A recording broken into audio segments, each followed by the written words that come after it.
Hey everybody, welcome back for another brand new video about that show that was built on major character deaths, The Walking Dead. Warning, beyond this point there are spoilers for people who are not up to date in the Walking Dead TV universe as well as the comic book series. In this video we're going to give you our binge breakdown of everything we know about the Dead City spinoff, including that new teaser trailer, and whatever this is. After that, we want to give you our theory about the variant walkers and how they came into play during the finale, along with how they might affect the spin-off series. We're looking at you, Daryl. Following our theory, we are going to give you a quick Rampage recap of some behind-the-scenes photos we found for that deleted alternate ending of Grownup Judith, RJ, and company, and you know Rick's hat is still in the mix. Finally, we want to give you an extra special deep dive binge breakdown on the Rick and Michonne finale post-credit scene.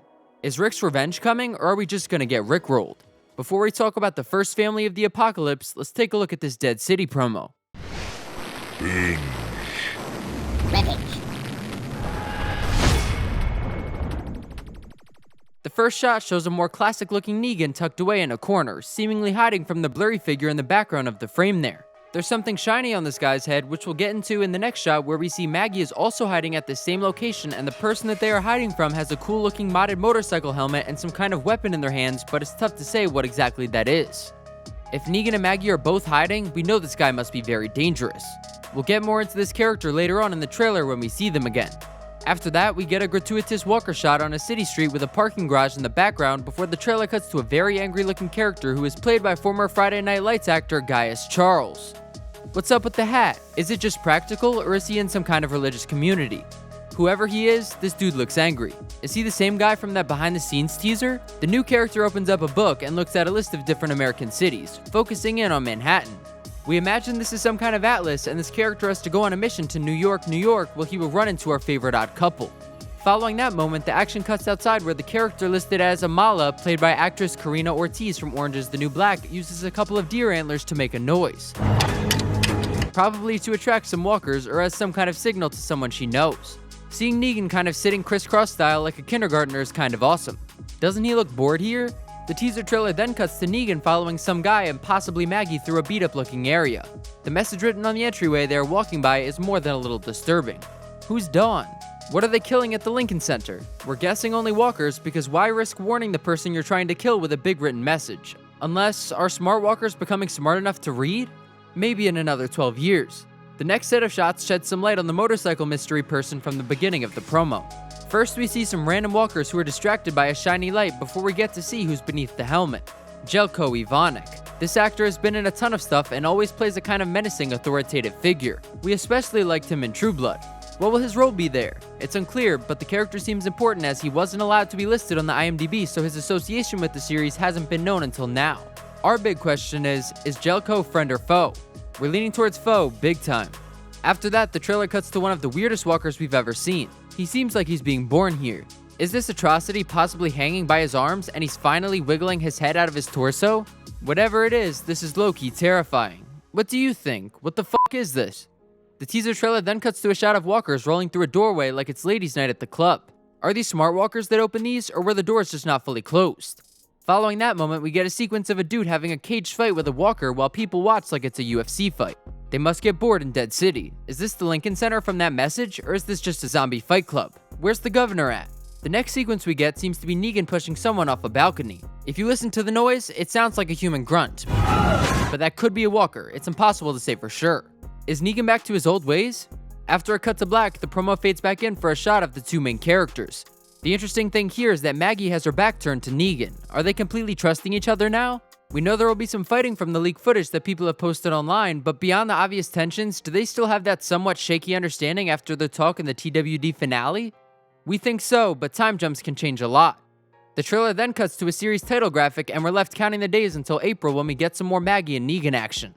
We do get a few other pieces of info about the series from a recent interview between JDM, Lauren Cohan, and Deadline. The biggest thing we can get from this interview, aside from how excited both stars are, is that there is about a 2-year time jump, and that now Negan is doing rough. We believe either Annie left him with the kid or something bad happened to them both. We hope his family is okay, but if Negan is really going back to relive his glory days of being the Savior's top dog, we're leaning towards something bad happened to his family and he spiraled out of control. We're so curious why Maggie is with Negan, but we don't get any real clues to the widow's motivations or intentions. What do you think? What put the two together? There have been rumors that Season 2 is already confirmed. Can the unlikely apocalyptic duo turn the series into its own successful chapter of the Walking Dead universe? If it's good for TWD, then it's good for us. Now we want to talk about our variant walker theory. Ever since the show reintroduced these zombies late in Season 11, we've been racking our brains to try to make sense of it.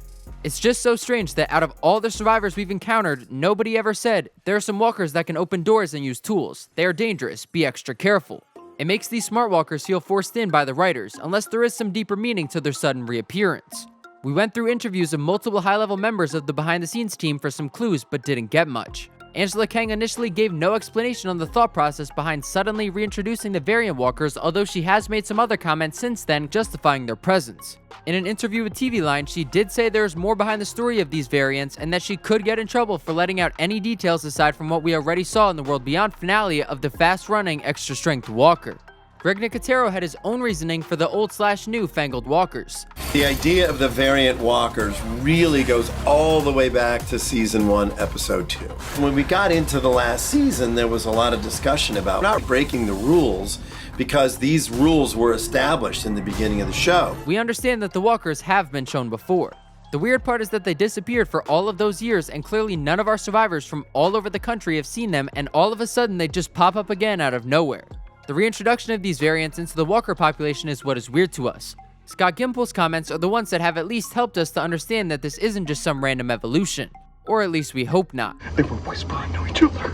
After the first smart walker in this decade was shown in the World Beyond finale post-credit scene, Gimple felt the moment was so important that he sent a prepared statement to be read on The Talking Dead, something we don't recall happening before, at least for a long time. Gimple's statement said, "The coda after World Beyond had everything to do with the past and future of the Walking Dead universe." He went on to state there is another big story that will be told relating to the scene, and we can't wait to start showing it off to the world. Is that big story the finale, or DARYL's spinoff? The info we did get from World Beyond was that the variant walker we saw was in France, the last place in the Walking Dead universe where they were working on a cure. Sometimes the cure is worse than the disease, as the walkers there seem to turn fast and have a lot of strength, although it's unclear if this walker can open doors and use tools. Could the walkers ever start using guns? That would be insane. One thing is clear though, this wasn't just evolution of the zombies, like when Eugene initially thought the Whisperers were walkers. This seems to be something else. Our theory is that the variants died off in the beginning of the series because the only ones that were variants were people who had flown back from France in the first days of the outbreak and anyone that those French travelers had bitten and turned. We actually got to see a few of those in Atlanta because it's a major city with a major international airport. So right before flights were stopped, a few people ended up making it back to Atlanta and then the world ended. Those few variant zombies turned a few others, but most of the city walkers ended up dead or never left the cities, which the vast majority of people abandoned. It's still strange we never saw any variants in LA during the first days of Fear the Walking Dead, but we'll just have to let that one go. Our theory is that these smart walkers are a form of biological warfare. We believe that a community that is opposing the CRM and the United States communities in general has sent the smart walkers into the United States for experimentation and to hurt these larger communities. In DARYL's spinoff, we know he is somehow whisked to France and has no clue how he got there. We know DARYL falls in with a progressive religious group, and there has even been some unverified footage of nuns fighting seemingly fast walkers from DARYL's show. We also know there's an actual nightclub in this society, so expect another Commonwealth-level civilization with maybe even tougher people because they've had to survive these faster, stronger, and smarter walkers for the last decade. We believe one of the European communities that will be shown in DARYL's series will be the culprit for the smart walkers in the flagship show, but we may not find out for a long time. The biggest issue we have with our theory is that Lance seemed to turn smart. Could he have just flown back from Europe at the beginning of the outbreak? Or was he not really a variant and he just seemed to want the governor? Whatever it is, we hope that there is a real reasonable explanation for the variants being dropped back into the show out of nowhere and it's not just bad writing. What do you think? Is there a deeper meaning, or are we reaching? Now let's talk about that alternate ending that really left us wondering what Grownup Judith and RJ would look like. During one of our searches through Reddit recently, we noticed the user posted a photo claiming to be the grown children from the series' original ending. The account was 7 years old with over 100,000 karma, which is a great sign, but what told us that this was the real deal was when we looked through the IG of the Walking Dead director of photography and found the original along with a black and white behind the scenes pic. This is what we would have had. With no Rick, fans would have been angry. This could have been cool if done with Rick in mind, but we're still happy for the ending we got. We're guessing these kids are RJ, Herschel, Coco, Gracie, and Judith. But what about Jerry's kids? That's kind of messed up. They were probably just off on another mission. Does anyone else think RJ looks the oldest? Does anyone know who any of these actors are? What do you think? Will we ever see grown-up versions of any of these children of TWD in some kind of next-gen spin-off down the road? We would love that, but let's see how the next batch of spin-offs goes first. Finally, let's talk about the reason why you're still here, the Rick and Michonne post-credit scene. Before we get into our deep dive, we just ask you to take a quick second and smash that like button for us. We really appreciate it and we'll do our best to keep bringing you killer content every week. The first half of the post-credit scene is Rick writing a letter to Michonne and Michonne writing a letter to Judith. These moments are amazing and pull out a lot of heartstrings, but they don't actually tell us anything about the past or future of either of these characters. It's kind of sad because it initially felt like they were together over this fire, but it was really just the two longing for each other in the cold of the night. This reunion is going to be epic. What we really want to examine deeply is the second half of this scene, the one that tells us a bunch of details. First, Michonne got a new steampunk samurai outfit that's cool AF. We learn that Michonne has got herself a horse and ditched her traveling companions that we last saw her with. We see her finishing a letter to Judith that will give snail mail a whole new meaning, and Michonne looking sadly, yet hopeful at the phone screen she found back on the boat with Virgil. The next shot shows the boots that first made Michonne realize Rick was alive, along with the satchel that she found. We also notice a fencing helmet which will show up again later. The coda then cuts to Rick sitting on a log looking kind of homeless. After a lot of people were picturing him coming back as a CRM general, this is a great subversion of expectations. We do think it's weird that Jadis was seemingly super promoted in the CRM for bringing Rick, but he's just a prisoner? Is forced labor that valuable in the CRM? We saw how they were doing it in the Commonwealth. We do love Rick's 3-ring sleeves and the barefoot style. This next shot shows us that Rick's whole scene here is actually taking place before Michonne finds his belongings back towards the end of season 10. Basically, there's between 8 and 9 years when Michonne finds that phone and when Rick disappears. So really, these moments with Rick could be any time after he healed up and was placed in the CRM. We know the boat traveled down towards Alexandria at some point from Rick's location, but that's about it. It washed up during the big storm. I don't know where the hell it came from. The scene cuts back and forth between Michonne and Rick packing up the same stuff as they both go about their parallel missions. After that, we do see that Rick made a message in a bottle, but sadly, we never got to see anyone find it in the series. Will this somehow make it to Morgan on Fear? Following that, the scene cuts to Michonne riding with her brand new fencing gear and she puts down one last walker for old time's sake.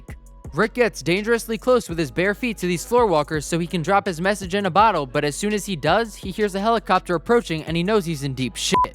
Rick then stashes his stuff in that boat that luckily made it to his wife. What are the odds? The pilot gives Rick some clear instructions. Consignee Grimes, you've been located and are instructed to surrender. Remain in place with your hands up. And then some candid advice. Come on, Rick. It's like he told you. There's no escape for the living. It sounds like they know each other.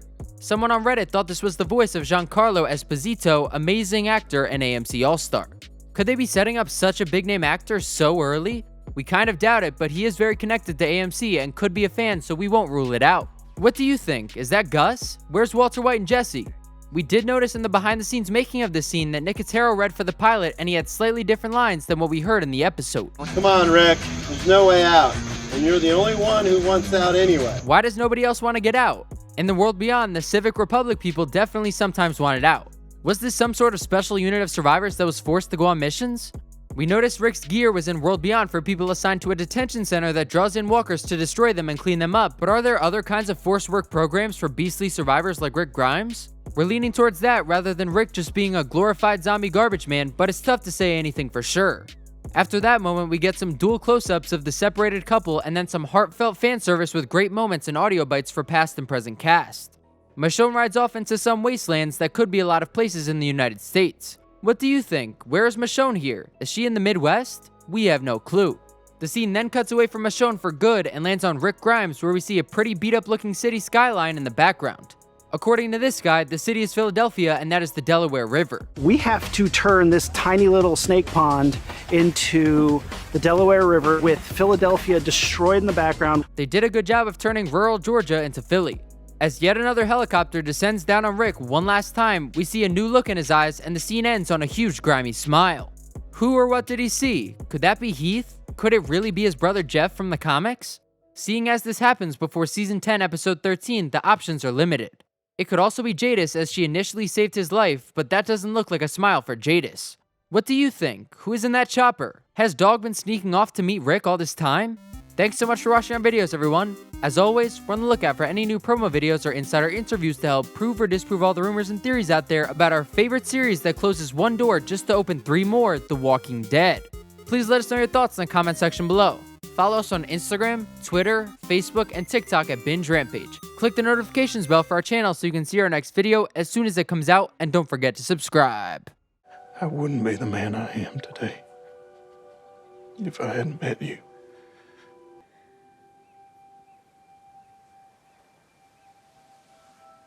I'm glad it was you in the end.